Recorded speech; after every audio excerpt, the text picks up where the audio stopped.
প্ৰাৰম্ভিক অৱস্থাত ৰোগ নিৰ্ণয় আৰু সঠিক সময়ত উপযুক্ত যতন লোৱাৰ বাবে ৰাইজলৈ আহ্বান জিএনআৰচিৰ হাস্পতালৰ। মাথো অসমতেই ৩ লক্ষাধিক মৃগী ৰোগত আক্ৰান্ত ব্যক্তি আছে।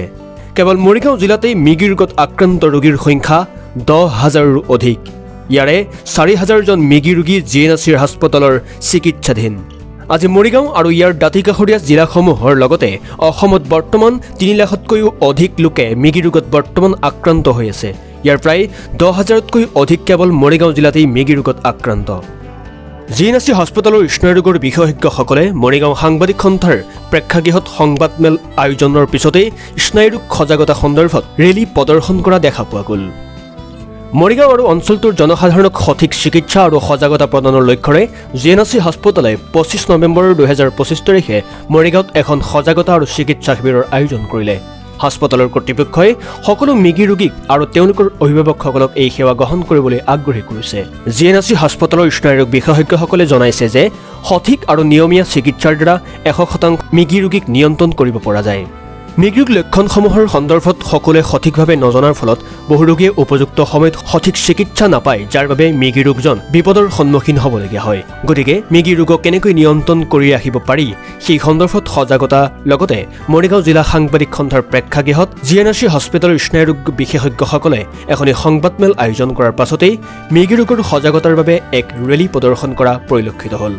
আমাৰ প্ৰতি বছৰে ১৭ নৱেম্বৰ আমি ৰাষ্ট্ৰীয় মৃগী ৰোগ হিচাপে পালন কৰোঁ আৰু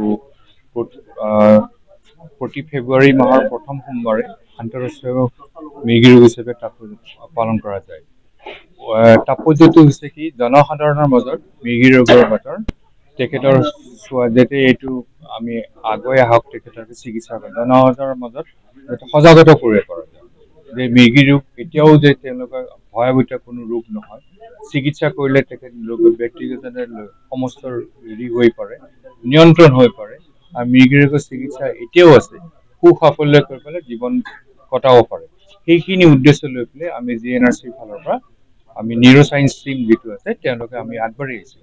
প্ৰতিখন ৰাজ্যত আমি ধৰক প্ৰতিখন ডিষ্ট্ৰিক্টত আমি আগবাঢ়ি গৈছোঁ যাতে মৃগী ৰোগৰ কি লক্ষণ, কাৰ হ'ব পাৰে, কি কৰিলে সুবিধা হয়, কি চিকিৎসা প্ৰদান আছে, কি চিকিৎসা কি পৰা যায়, সেইখিনি জনসাধাৰণৰ মাজত যাতে আপোনালোকৰ ফালৰ পৰা আগুৱাই গৈ পেলাই এইখিনি আপোনালোকে প্ৰচাৰ কৰিব।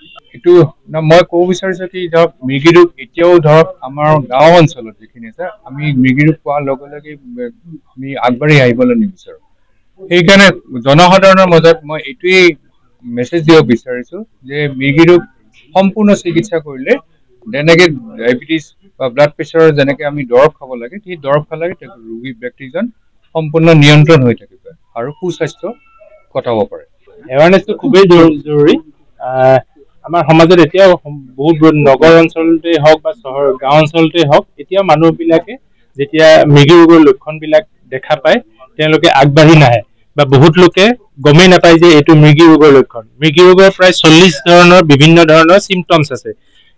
অকল হাত ভৰি কঁপি বা মুখেদি ফেন ওলালেই মৃগী ৰোগ নহয়, তাৰ আৰু অন্যান্য প্ৰায় ৪০ ধৰণৰ বেলেগ বেলেগ লক্ষণ আছে যোনটো মৃগী ৰোগত দেখা যায়। এতিয়া মূলতঃ আমাৰ এই সজাগতা সভাখনৰ উদ্দেশ্য হ'ল যাতে সকলো লোকে এই মৃগী ৰোগৰ বিভিন্ন লক্ষণসমূহ কি ধৰণৰ লক্ষণ দেখা দিলে এইটো যে মৃগী ৰোগ হ'ব পাৰে সেইটো জানক, বা মৃগী ৰোগ যে সম্পূৰ্ণৰূপে ঔষধৰ দ্বাৰা বা কিছু ক্ষেত্ৰত অপাৰেশ্যনৰ দ্বাৰা সম্পূৰ্ণৰূপে আৰোগ্য কৰিব পাৰি, এইটো সমাজৰ মাজত সজাগতা অনাটোৱে মূলতঃ আমাৰ উদ্দেশ্য। হয়, এইটো খুবেই ভাল কথা সুধিছে আপুনি।